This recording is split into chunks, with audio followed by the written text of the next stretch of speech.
All right, let's get right into it.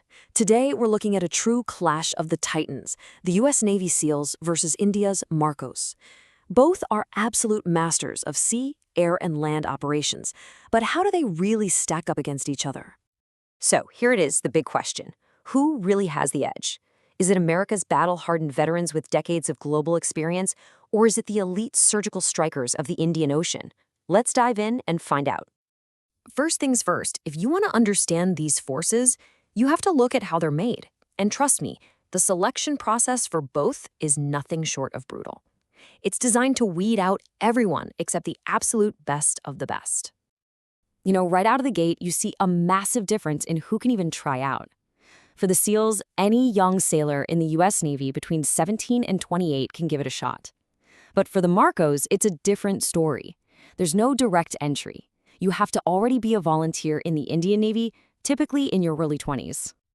And if you want a number that tells you just how insane this is, just look at the dropout rate. For the SEALs, about 75% of candidates don't make it through. That's 3 out of every 4. But for the MARCOS, that rate is even higher, climbing north of 80%. These numbers alone are just staggering. The training itself, man, this is where these operators are truly forged in fire.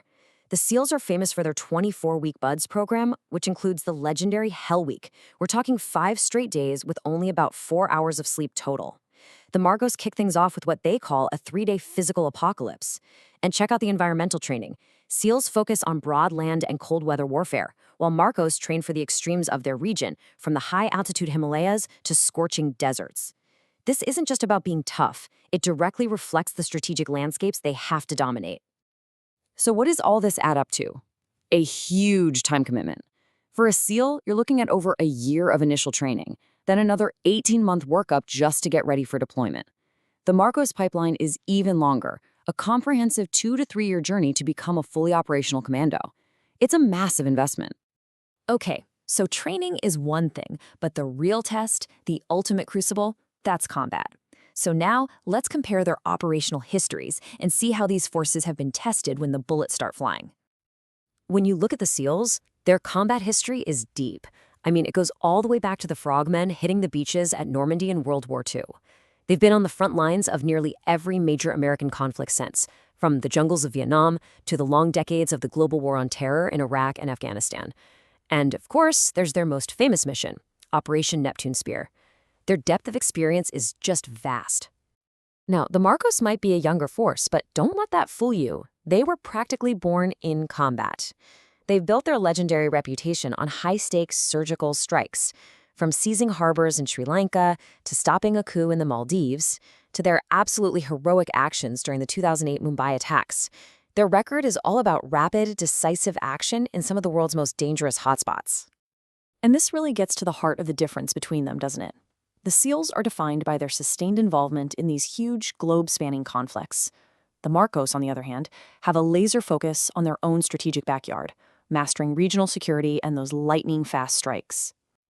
Which brings us to the big moment, the final verdict. How do you really weigh decades of global combat experience against that kind of razor-sharp regional efficiency? Let's break down what the analysis concludes. The case for the SEALs is pretty clear. It's built on their unmatched global reach. They're veterans of countless wars, they're backed by incredible technology, and they've been tested by decades of nonstop warfare all over the planet. The MARCOS, well, they represent something else. A lean, mean, brutally efficient force that is perfectly adapted to its environment.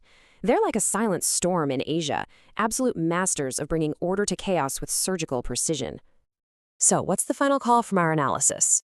While the MARCOS are an incredibly effective and feared force, the edge here goes to the Navy SEALs. And let's be clear, this is based purely on their sheer scale, their massive technological advantage, and of course, their unparalleled decades of global combat history. But that leaves us with one last, really fascinating question to think about. In the complicated world of modern warfare, what's truly more valuable? Is it the decades of global experience that a force like the SEALs possesses? Or is it the absolute, specialized mastery of a critical strategic region, the way the MARCOS have? That's definitely something to chew on.